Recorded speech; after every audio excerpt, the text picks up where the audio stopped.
नमस्कार दोस्तों, guide of pan में आप लोगों का बहुत बहुत स्वागत है। मैं हूं आप लोगों का दोस्त अभिषेक और दोस्तों आज की वीडियो में मैं आप लोगों से बात करूंगा फिल डेटा सीरीज की। तो डेटा में सीरीज फिल करने के कई सारे तरीके होते हैं, यानी आप अगर नंबर रेंज फिल करना चाहते हैं और नंबरिंग करना चाहते हैं तो इसके बहुत सारे मेथड्स हैं। अगर आप लोग ये मेथड समझ लेते हैं तो आप लोगों को काफ़ी बेनिफिट हो सकता है। तो चलिए वीडियो शुरू करते हैं और आपको एक एक करके समझाते हैं। तो चलिए सबसे पहले देखिए पहला मेथड जो कि आप लोगों को बहुत अच्छे से आता होगा और ज़्यादातर लोग इसे यूज़ भी करते होंगे, लेकिन इसमें कुछ समस्याएं भी हैं, वो मैं आपको बताऊंगा। तो चलिए सबसे पहले देखते हैं फिल हैंडल का इस्तेमाल। तो अगर आप लोग 1 लिखते हैं पहले सेल में और दूसरे सेल में आप 2 लिखते हैं और 2 लिखने के बाद आप दोनों सेल को सिलेक्ट करते हैं और उसके बाद इस कॉर्नर वाले बटन से यहाँ पर जो स्क्वायर बटन दिख रहा है आप लोगों को कॉर्नर पर, इस पर आप डबल क्लिक प्रेस करते हैं तो आप नंबरिंग कर लेते हैं। लेकिन इसका एक नुकसान है दोस्तों। क्या नुकसान है मैं आपको दिखाना चाहूँगा कि अगर आप डेटा बीच में से डिलीट कर देते हैं, सपोज करिए आप बीच में से एक लाइन डिलीट कर देते हैं, तब ये कोई भी डेटा बेकार हो जाता है, यानी ये नंबरिंग अपने आप ही बिगड़ गई और आप लोगों को ये दिक्कत होने लग गई कि नंबरिंग अब प्रॉपर तरीके से नहीं आ रही है। अब आप देख सकते हैं बीच में कोई भी नंबरिंग ठीक नहीं आ रही है, तो एक समस्या ये देखने को मिल गई। यानी फिल हैंडल इतना काम का नहीं है जिस तरीके से हम लोग सोच रहे थे। चलिए एक बार और देखते हैं दूसरा तरीका। तो दूसरा मेथड है इसी नंबरिंग को करने का, लेकिन इस बार हम लोग फिल सीरीज से करेंगे। लेकिन फिल सीरीज में आपको क्या फायदा मिलेगा चलिए देख लेते हैं। फिल सीरीज में अगर मैं यहाँ पर देना चाहता हूँ, सबसे पहले मैंने लिखा पहला नंबर 1 और 1 लिखने के बाद मुझे फिल सीरीज करने के लिए कहाँ जाना होगा, इसके लिए मुझे फिल टैब में जाना होगा। यहाँ पर फिल का ऑप्शन है, देख सकते हैं होम टैब में आपको फिल का ऑप्शन मिल जाएगा जिसके अंदर सीरीज का ऑप्शन आपको दिखाई देगा। सीरीज के ऑप्शन पे जाने के बाद आप लोग को यहाँ पे दिखेगा कॉलम, आप कॉलम ले लीजिए। उसके बाद आप लोग को बताना होगा कि आप कितने स्टेप बढ़ाना चाहते हैं, तो हम एक एक स्टेप बढ़ाना चाहते हैं और स्टॉप वैल्यू आपको बतानी होगी। क्योंकि जो लेटर्स हैं मेरे पास 26 हैं, तो मैं यहाँ पर मेरी स्टॉप वैल्यू बता देता हूँ 26 और आप यहाँ पर बता सकते हैं अपनी कौन सी वैल्यू, 100 बता सकते हैं, 200 बता सकते हैं। तो स्टॉप वैल्यू आपको पता होनी चाहिए, तभी आप यहाँ पर जो है सीरीज फिल कर पाएंगे। लेकिन दोस्तों आइए एक बात और समझ लेते हैं। अगर फिर से इसमें भी अगर आप डेटा डिलीट करते हैं तो आप लोगों के सामने फिर से ये समस्या आ जाती है कि भाई अगर डेटा डिलीट होगा तो जो नंबरिंग है वो ऑटोमेटिकली बिगड़ जाएगी। तो ये एक बहुत बड़ी समस्या आपके सामने हो जाती है। यानी अगर फिल हैंडल की बात करें और फिल सीरीज की बात करें तो इन दोनों में आप लोगों के सामने एक समस्या आ जाती है। चलिए देखते हैं।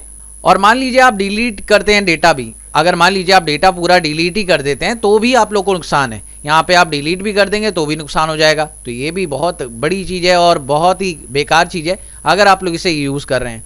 तो मेरे से तो बेसिकली अगर बात करें तो ये जो ऑप्शन दोनों आपने देखे, इस दोनों ऑप्शन में इतना काम सही से नहीं हो पाता। चलिए देखते हैं। अब एक नया तरीका आप लोगों को सिखाता हूँ जिसका नाम है रो। यानी अगर आप इसे इस फॉर्मूले के साथ करते हैं तो क्या फ़ायदा आप लोग को इसमें मिल सकता है। तो चलिए देखते हैं। यहाँ पे लिखा मैंने इक्वल्स टू रो। रो लिखने के बाद आप ब्रैकेट स्टार्ट करिए और ब्रैकेट क्लोज करिए और bracket start and bracket close करने के बाद आपको करना है सिर्फ -1।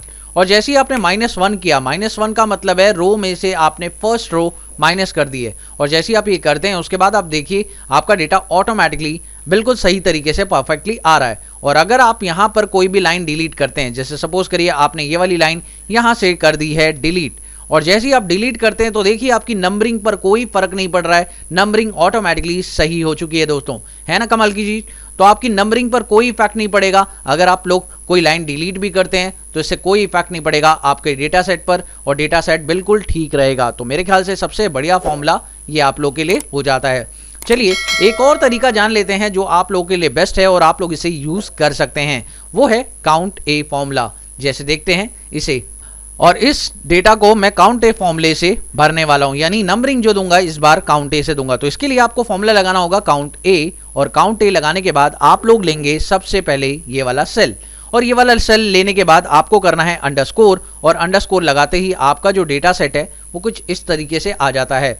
और अब आपको जो दूसरा सेल है उसे फ्रीज करना है। फ्रीज करने के बाद बस आपको ड्रैग करना है, और फ्रीज करने के बाद बस आपको ड्रैग करना है और ये आपका काम हो गया चुटकियों में। लेकिन दोस्तों इसका एक नुकसान है, नुकसान मैं बताता हूं। अगर मान लीजिए क्योंकि आप लोगों ने यहां पर रेफरेंस दिया है इस सेल का, और अगर आपका ये सेल रेफरेंस डिलीट होता है, सपोज करिए आपने इस डेटा को डिलीट कर दिया, तो प्रॉब्लम यहां पर यह आ गई कि भाई आपका ये डेटा सेट डिलीट होने के बाद आपका ये नंबरिंग 6 आ रहा है। तो ये एक आपके सामने समस्या आ जाती है कि डेटा सेट डिलीट होने के बाद ये नंबरिंग ऑटोमेटिकली 6 होती है, तो वो आपके लिए गलत है, जो कि एक सही ऑप्शन नहीं होता। तब आपको इस केस में क्या करना होगा, इस केस में आप लोग को इसे सही करने के लिए आपको लगाना होगा इफ, और इफ लगाने के बाद आप लोग यहां लिखेंगे इस डेटा इज ब्लैंक।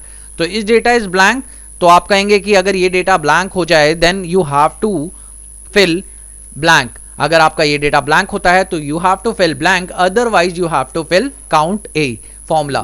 तो अब इसे एंटर करके एक्सेप्ट कर लेते हैं, और अब अगर इस फॉर्मूले को ड्रैग करते हैं तो अब आप देख सकते हैं ब्लैंक होने पर भी ये जो डेटा सेट है वो खराब नहीं हो रहा है, आपकी नंबरिंग प्रॉपर आ रही है। तो ये एक अच्छा मेथड आप लोग को देखने को मिलेगा। अब अगर आप डिलीट भी करते हैं तो कोई प्रॉब्लम वाली बात नहीं है, आपका डेटा ऑटोमेटिकली बिल्कुल सही है और नंबरिंग बिल्कुल नहीं बिगड़ी। तो ये तरीका आप लोग यूज कर सकते हैं, लेकिन इसमें भी आपको फॉल्ट दिखाए। लेकिन अब मैं बताता हूं मेरे लिए सबसे बेस्ट जो मेथड है वो मैं कौन सा इस्तेमाल करता हूं, जो अब तक का सबसे बेस्ट मेथड होता है, जिसे बोलते हैं टेबल मेथड। अगर आप इस मेथड को इस्तेमाल करते हैं तो मेरे ख्याल से शायद ये सबसे बेस्ट मेथड है नंबरिंग को लगाने का। तो आइए देखते हैं कैसे। तो आप नंबरिंग कैसे लगाएंगे, इसके लिए आपको करना क्या होगा, पूरे डेटा को कंट्रोल टी के साथ टेबल में कन्वर्ट करना होगा। और जैसे ही आप टेबल में कन्वर्ट कर देंगे उसके बाद बस आपको क्या करना है मैं आपको बताता हूं। अगर आप पूरे डेटा को टेबल में कन्वर्ट कर देते हैं तो बस आपको फर्स्ट सेल में वही फॉर्मूला लगाना है जो आपने पहले लगाया था, जो कि है रो का। तो यहां पर रो का फॉर्मूला आप लगाइए। जैसे ही आप रो का फॉर्मूला लगाएंगे, bracket open and bracket close करेंगे, उसके बाद आपको माइनस करना है, और माइनस करना है फिर से रो।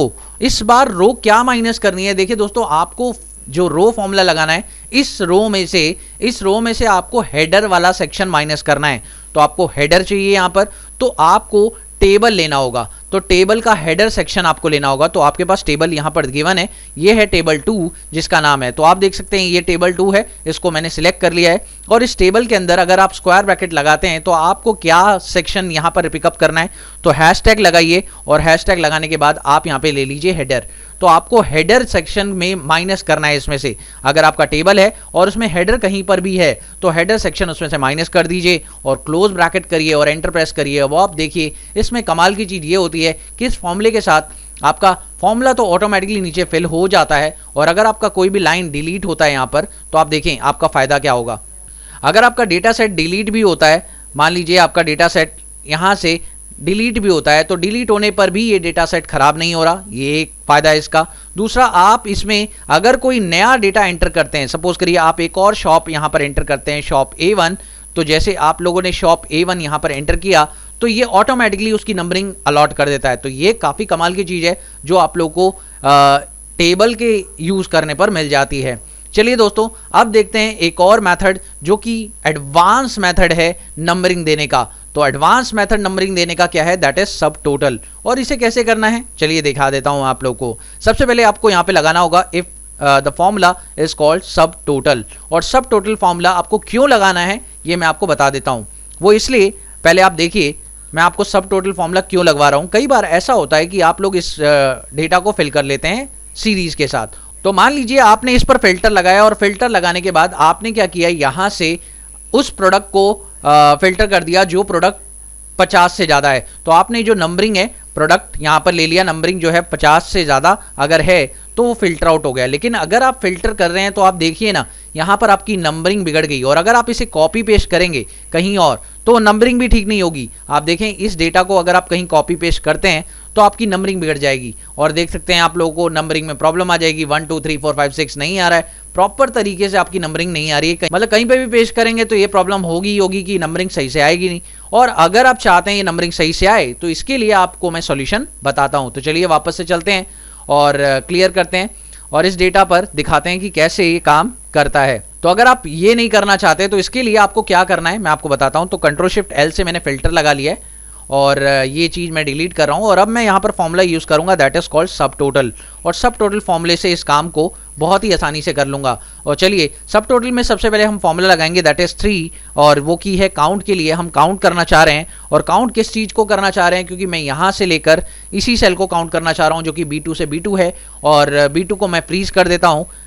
फ्रीज करने के बाद मैं कर देता हूं एंटर, और एंटर करने के बाद मैं इसे कर देता हूं ड्रैग। अब दोस्तों क्या होने वाला है देखिए, अगर मैं इसे फिल्टर भी करता हूं तो देखिए ना कमाल होने वाला है। अगर मैं फिल्टर करता हूं और फिल्टर करने के बाद मैंने यहाँ पे लगा दिया 50, तो ग्रेटर देन 50 होने की वजह से भी आपकी नंबरिंग पर कोई इफेक्ट नहीं आया। नंबरिंग देखिए ऑटोमेटिकली उतनी दिखाई दे रही है जो डेटा आपको दिखाई दे रहा है। तो जो डेटा शो हो रहा है वही नंबरिंग आपको यहाँ पे शो हो रही है। अगर आपका डेटा फिल्टर होता है तो भी आपकी नंबरिंग उसी हिसाब से दिखाई दे रही है जिस हिसाब से आप चाहते हैं। तो ये कमाल की चीज़ है। लेकिन दोस्तों कई लोग इसे यूज़ भी करते हैं, इस तरीके से यूज़ करते हैं। नंबरिंग देने का ये तरीका भी कई लोग यूज़ करते हैं।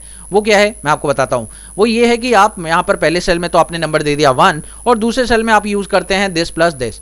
अब इससे क्या नुकसान हो सकता है वो मैं आपको बताता हूं। दोस्तों अगर आप ये नंबरिंग का एनवायरनमेंट यूज करते हैं तो इससे आपको कई नुकसान हो सकते हैं। मान लीजिए आप डेटा डिलीट कर देते हैं। सपोज करिए आपने यहाँ पे डेटा डिलीट कर दिया, तो डेटा डिलीट करने पर क्या हुआ, नंबरिंग नीचे की खराब हो गई। तो ये आपकी बड़ी समस्या यहाँ पर आ सकती है और इस केस में आपको दोबारा से बार बार इसे खींचना पड़ेगा मैन्युअली, तभी ये ठीक होगा। और उसमें एक और नुकसान है कि आप ये देखिए यहाँ पर जो नंबरिंग है अभी भी खाली ब्लैंक एरिया को साथ दे रहा है, तो ये भी एक प्रॉब्लम है। लेकिन दोस्तों इसमें एक और प्रॉब्लम आ जाती है अगर हम यहां पर करते हैं।